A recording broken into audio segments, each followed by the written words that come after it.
Hello and welcome to What's the Dumbest Thing? I'm your host, Mike Hainsworth, and today our special guest is David Pinkard. Welcome, David. Thank you. Good to be here, Mike.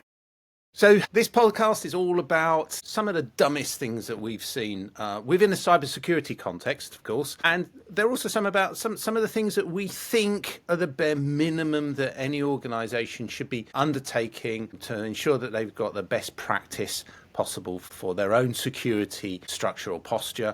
And then also it's to gain questions from the likes of, and at the moment for those of you who are listening, I'm pointing at the camera and the microphone, but what are your questions on what you think we should be doing or important elements of what's happening within the industry? So in previous episodes people have asked us about deep fake or AI and so on and so forth, so we tend to talk about some of that stuff as well. So David, I'm going to give a little bit of a paint a picture about some of your background. Of course, you might want to fill in some of the gaps as part of the introduction. But originally, I understand you're from Oregon, or at least your university time was spent in Oregon, where you got your computer science and business degree. And then you followed that up with a postgrad at Harvard Business School. So clearly, being from Oregon, you didn't fancy being a lumberjack then, did you? No, although I used to cut a whole load, a logging truck every week Oh, of wow. wood and split it for firewood as part of my indentured service. I feel your pain. I used to do some tree work as well back in a lot smaller scale in the UK.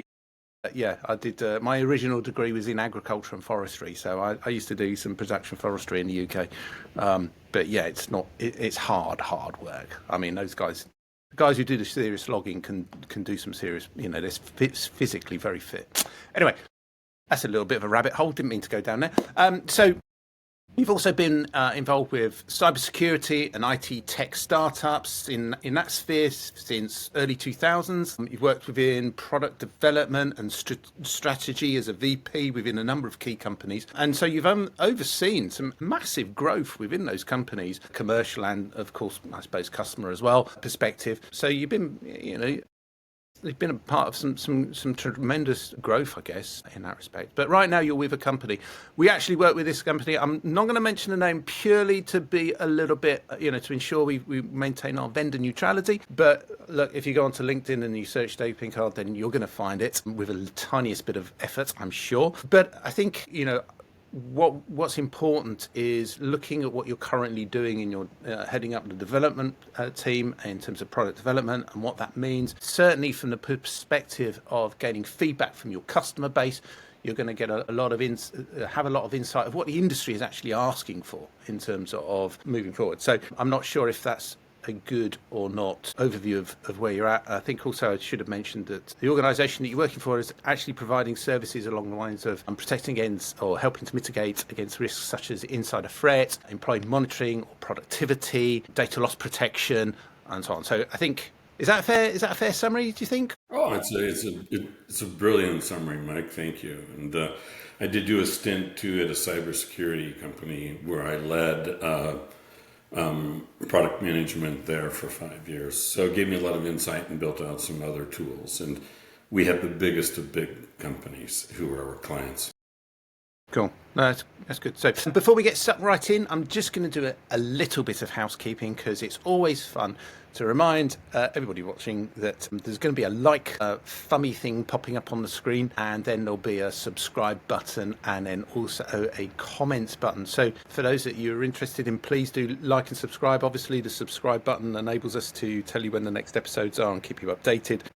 Helps us keep this channel going. And then the comments, again, it's your questions which feed us. Or indeed, if you fancy being in the hot seat where David is today, then let us know. So put your feet up, get your tea or your coffee and ignore your emails, turn your phone on to silent and sit back and relax and have a listen or meditate. That's listen with your eyes closed.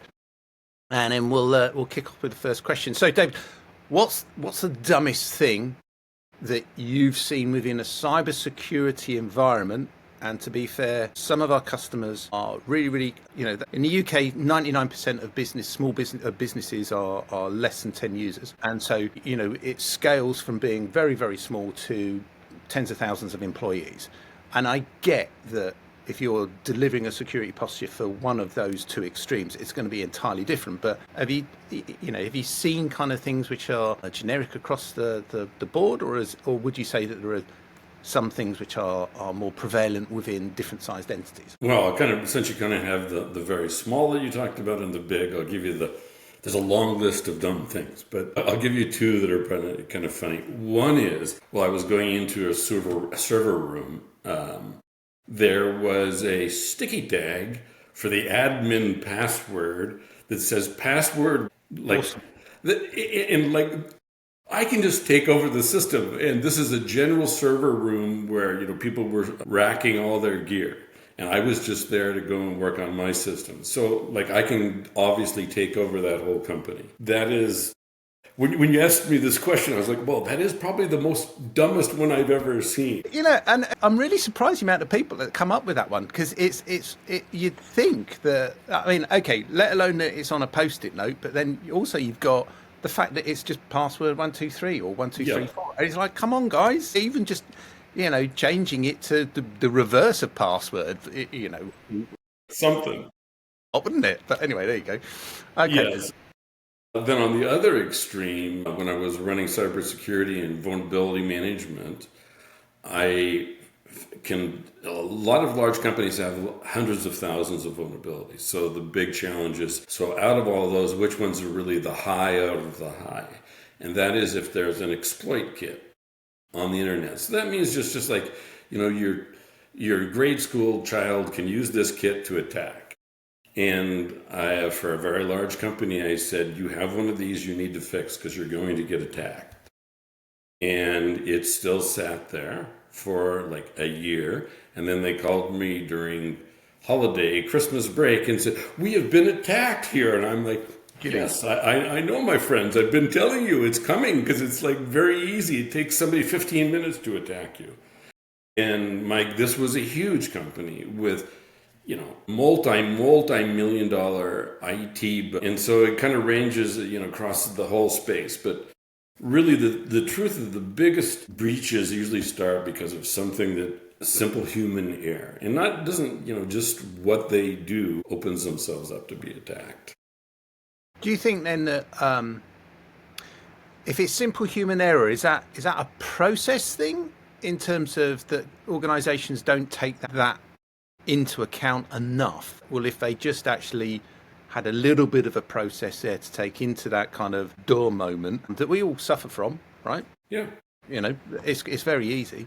Or is it? I mean, I can't believe that somebody who's in an admin position within an organisation for their cybersec. It's not because they're stupid. They're obviously clever, because they wouldn't get where they were if they weren't, right? So, what could an organisation do then to mitigate that, do you think? Well, it's been my observation that people sometimes focus on all these esoteric attacks, or what was the latest attack. And really, it comes down to knowing what your people are doing. And really, most of the attacks and cybersecurity risks come from people not doing malicious things internally necessarily, but just what are they doing, how are they doing it, and understanding that. So like in this example of, the way this password was set up, or I'm doing these things and this configuration is way out of line, or people shipping off files out there. So if you really just understand basically what are your folks doing, and stop any of the high risk actions, or catch it and then mitigate it, you're going to go a long ways, because a lot of it comes from inside and somebody getting credentials, or a configuration error, or the password 123, Mike, your favorite. Let's write a code where we can spot whenever that's being written. Yeah, well, you can actually. You can. I have intercepted them where it's like, no, this is not an okay one. Ever. Okay, that's cool. And so, do you think the processes around being able to spot that and actively mitigate that in real time are there and easy, or is that a thing that needs to be worked upon, or how do you think that? Well, if you start with, I want to understand what my people are doing, and then there are certain actions that you can just stop immediately. So that's the real-time nature of, like, if somebody uses password 123, you have some time actually to address that. But if somebody is sending out some key files, you want to actually stop that in flight so it actually happens. So it kind of ranges on the scale of what are you trying to solve, what are the problems. You kind of like just asking, what have I seen? And it's really just understanding what's going on inside of the organization and the business. And again, I'm thinking about what you were talking about of your listeners of like, there's a lot of small companies, and so they're not going to deploy all these sophisticated tools that I built in the past. Some of them are cost, £100,000, right? So that's not for the small guys. So for the small guys, it's really understanding what's going on with my people, and then where should I stop.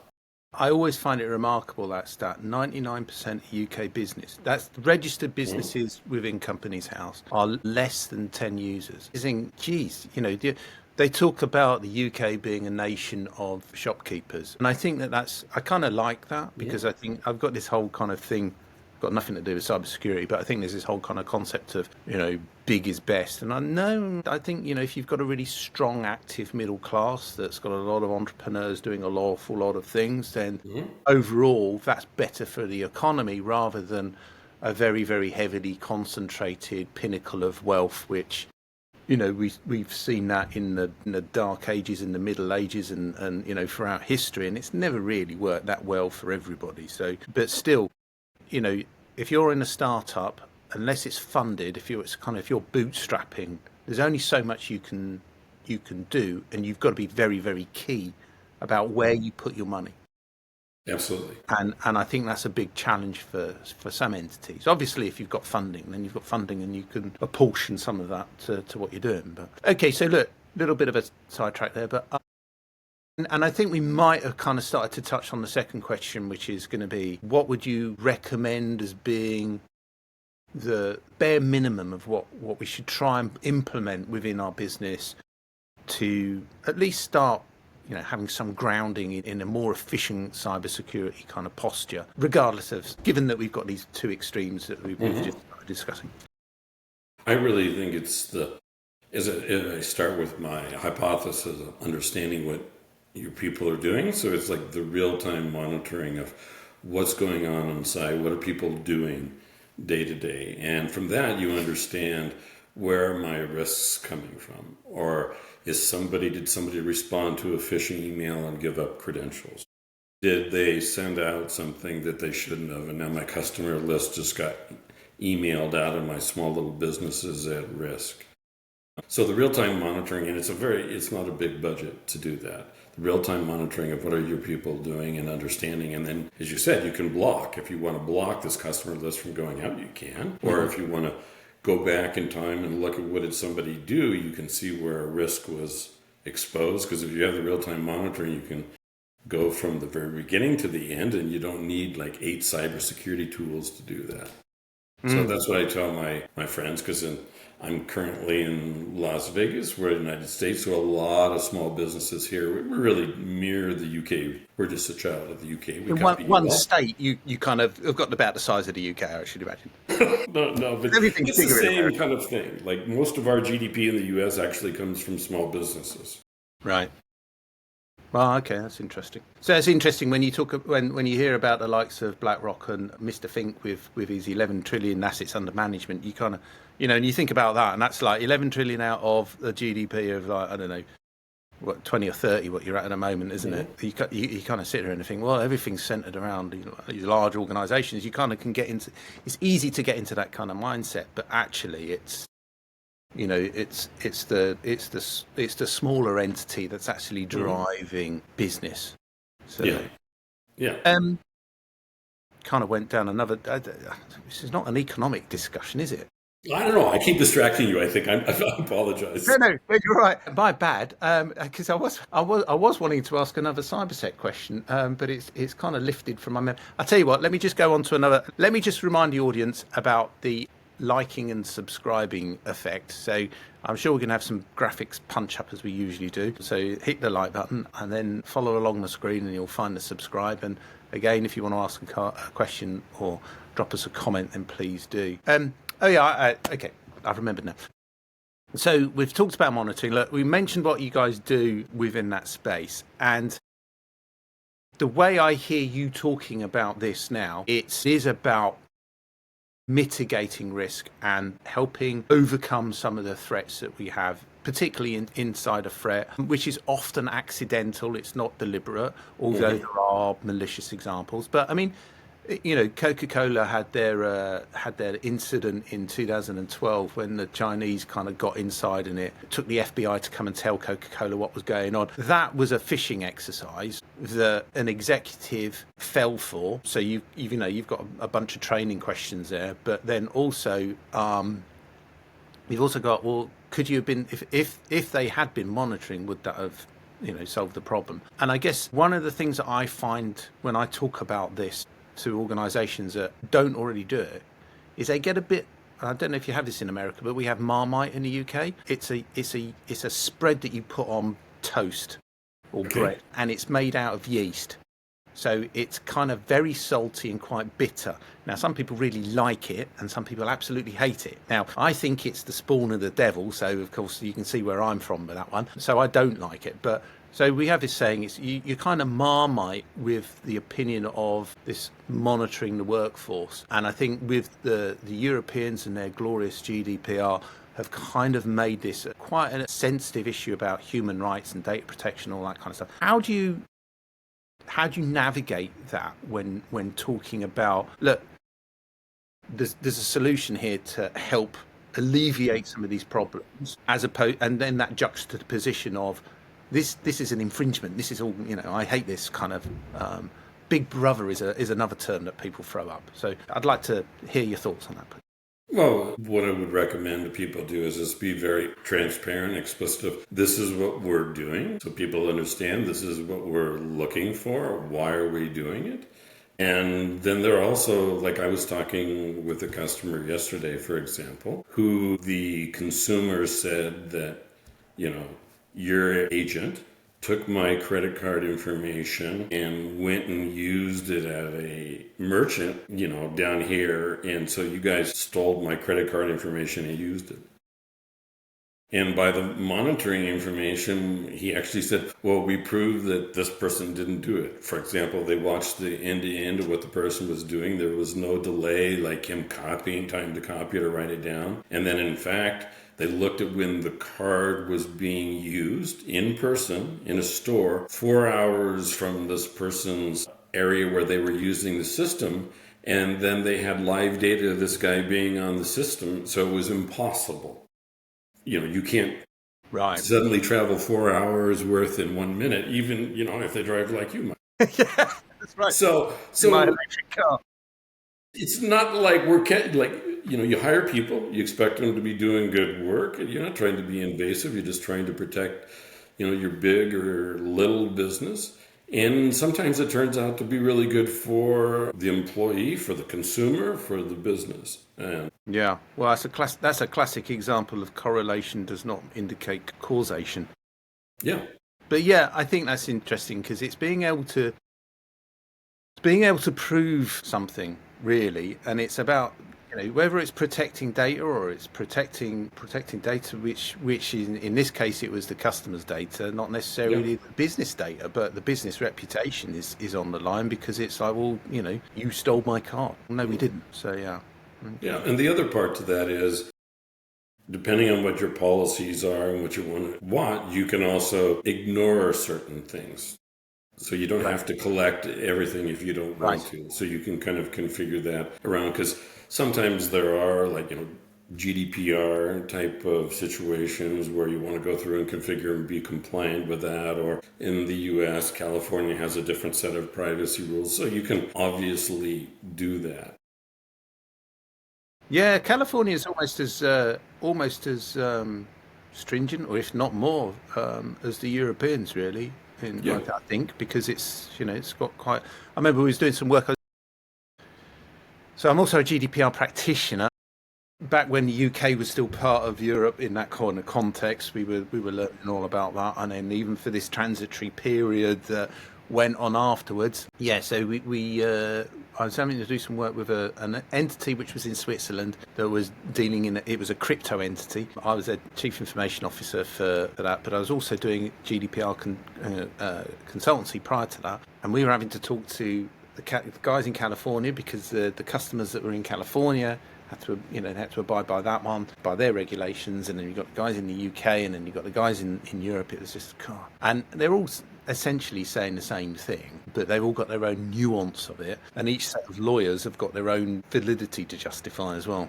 But well, the big driver, as you know, is like, what are you collecting? Why are you doing it? So do you have a real business purpose? And then if you want to then later add further collection because something happened, then you can. And then you want to be able to get rid of it, delete it. Yeah. That's how because I'm a simple guy. So that's how I just kind of frame it in my mind. I'm not a GDPR expert like yourself, but I don't know about expert any longer, but anyway. I was a practitioner, but there we go. It's been a long time. So, okay, cool. Another indulgent kind of mention. We've also got a newsletter that we put out every month, retrospective. So I believe at the moment I know we're in April, but we're advertising the March edition. So again, a picture will pop up on the screen for that. So you can most easily do that via the website and or via LinkedIn. Okay, cool. So I'm kind of interested. Where do you think? Yeah, so from your perspective, in terms of what you hear, what feedback you get from the customer base, because it spans, it's a global entity. You've got guys. I mean, I know you've got a focus in North America, but I know you work with some of the guys. We're global. Yeah, like we've got LATAM, Europe, US, Asia, you name it.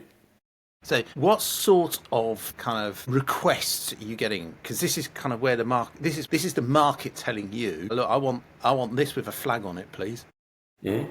What would that look like? We get a lot of requests about, so you see what's going on inside of my business. How can you look at all the different data and produce some insights for me? So this, like you were talking about earlier, causation and then leads to this. Right. And really people are hearing a lot of AI types of things. And so they're trying to figure out, okay, well, how do I move from reactive to predictive? And then what are my responses? And that's kind of the direction, like I see people going over the next 3 to 5 years as you start to see scenarios played out. But people are really trying to give me some insights. Right. There's so much data. And if you go, I don't know how it is in the UK, was it Tesco or something when I was there? But we have these large companies here that collect all this information about what are you doing when you're shopping. And I remember visiting and talking to the CIO, and he says, I have all this data, but I don't know what to do with it. What does it mean? And so we just have an amazing set of data of what's going on inside the systems, and then how do we now produce even more compelling insights? We can give a certain set of data, but now we're trying to figure out how can we use data point A and Z and all spread around over a period of time to then be able to tell something. So that's kind of the next exciting aspect. Or maybe I'm kind of a nerd, so that's why I think it's exciting. No, I totally get it, because I remember when early days, it was kind of like, well, look, you've got an idea of what best practice is. So why are you fixated on the kind of the big brother angle when what you can be doing is using this for understanding why some people in some departments perform enormously better than others in the same department? What gives? I mean, is it just because this guy sleeps 8 hours a day and this guy sleeps 2 hours a day and comes in half asleep all day, or is it because they're actually doing something, or the way in which they do something which is kind of more beneficial to their level of productivity? I think that's really I think that's how you can use the software in terms of... Yeah, well, we've seen that actually. I was talking to another customer where they had their top salesperson, and they just observed what they did, and it was a very repeatable thing. Like they started out here explaining this different thing. This was the same joke every time in about the exact same minute. Then over to here, and they were just fabulously productive. And we've seen that too with business process optimization too, where people have then taken it and like lawyers are doing this thing. Why is this one doing so much more cases? Or for people doing CPA accounting work, why are they getting through? And so you kind of look at all of that data. Or from the cybersecurity side, it really starts to be moving more personalized, behavior aware, automated, because you can start to find these patterns. So Wow. Okay. Yeah. Okay. That's really interesting. Gosh. Yeah. I've just spent a day with a room full of about 30 entrepreneurs, just listening to that whole kind of concept of business automation and kind of struggling with their own understanding of what AI is and how to implement it.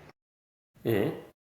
And I think that everybody's people get the benefit, and they want to implement it as quickly as possible, because if you're in an entrepreneurial environment, you're an innovator in a way. You're ready to take risk. You're ready to move forward and implement different ideas, because if you can see a benefit of it moving the business forward, why wouldn't you?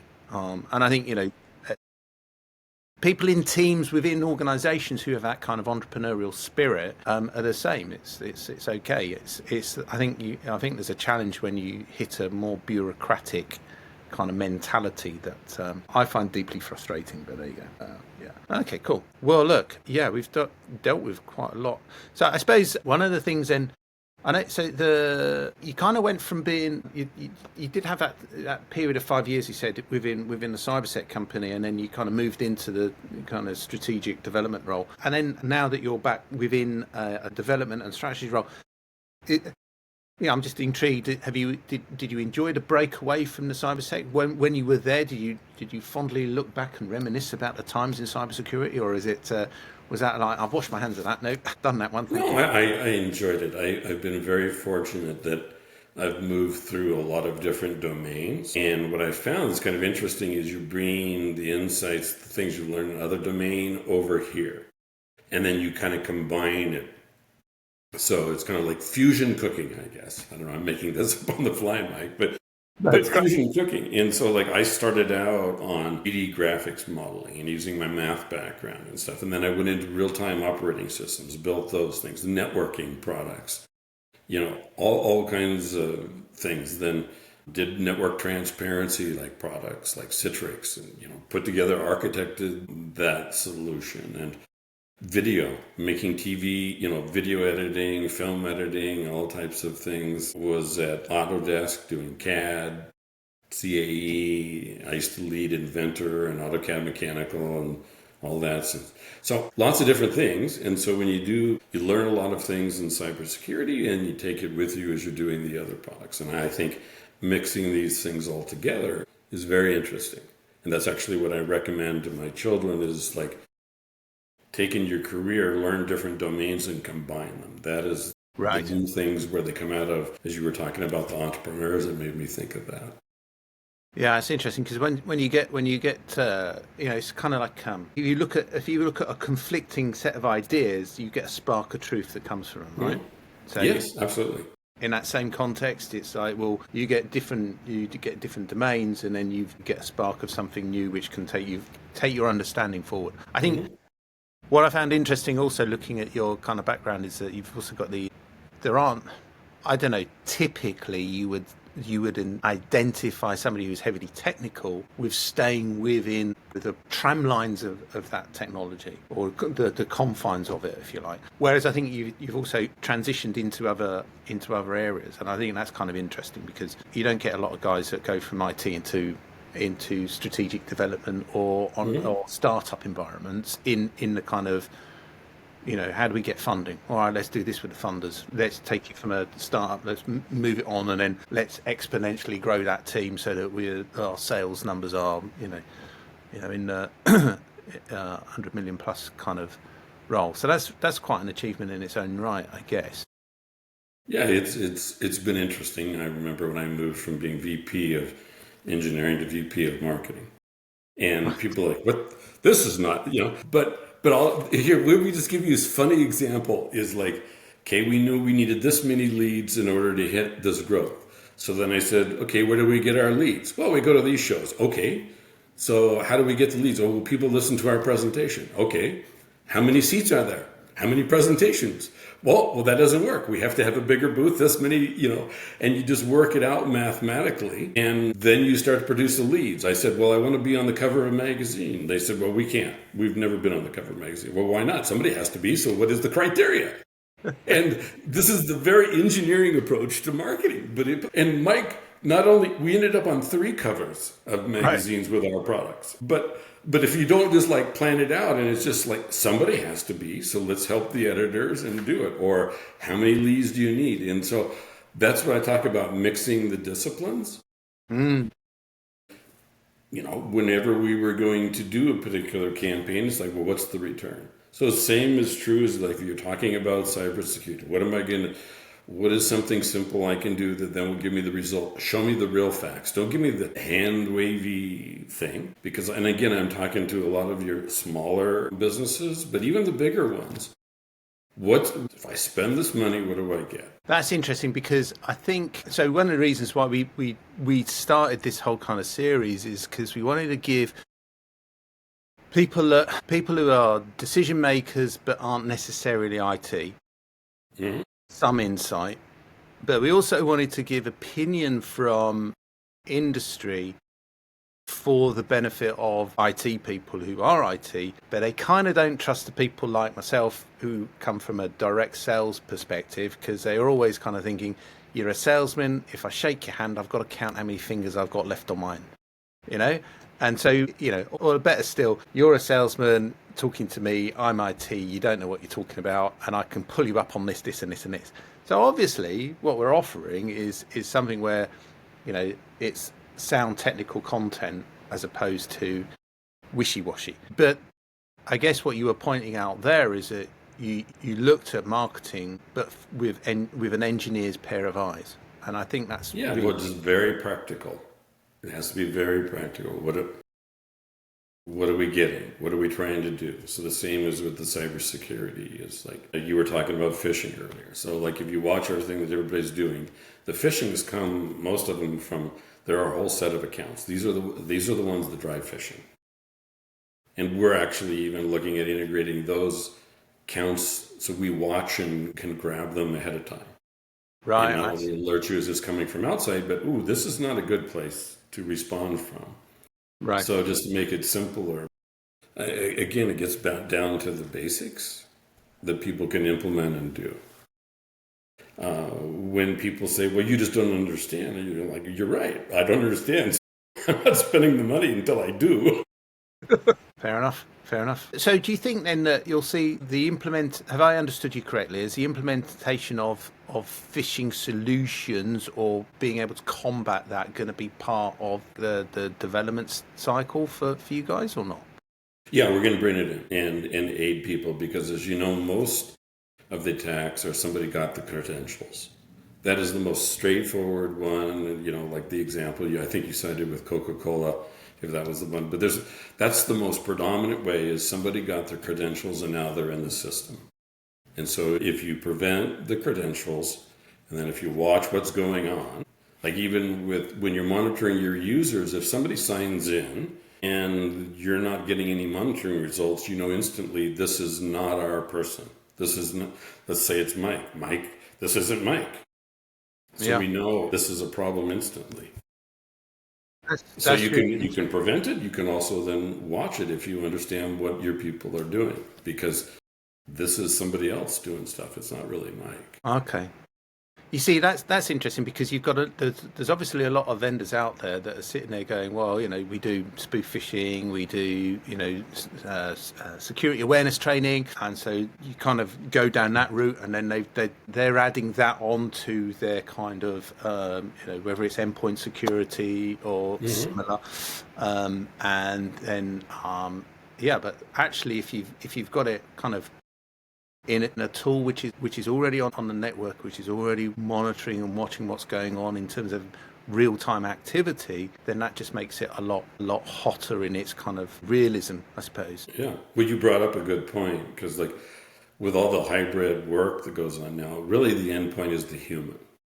And so then you kind of connect that and you see what the human is doing. And then you know, oh, is this our human or not? And if you want, you can then lay stuff on top of it to see, is any of this anomalous? Like, what are they doing something that's out of character? But that's again, like, I just make it really simple because I'm a simple guy. So then if I can just do this, then I understand what's going on. So therefore I can stop it. Because I've built a lot of very elegant tools for lots of different cases, or pen testing, or looking at code, spinning it up dynamically to see if any vulnerabilities were brought in, all kinds of fancy stuff. But I can tell you, this is where you get the best bang for your buck. Is like the inside people actually doing something accidentally, actually, for the most part.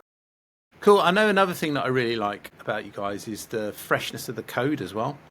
So again, it's a little. I'm kind of gearing questions here a little bit in a focus for you. But one of the criticisms I would level at a lot of software that's out there is there's an incredible amount of asset sweating, because an entity, everybody uses a certain particular type of operating system, or the majority of the world does, and it's a sweated asset.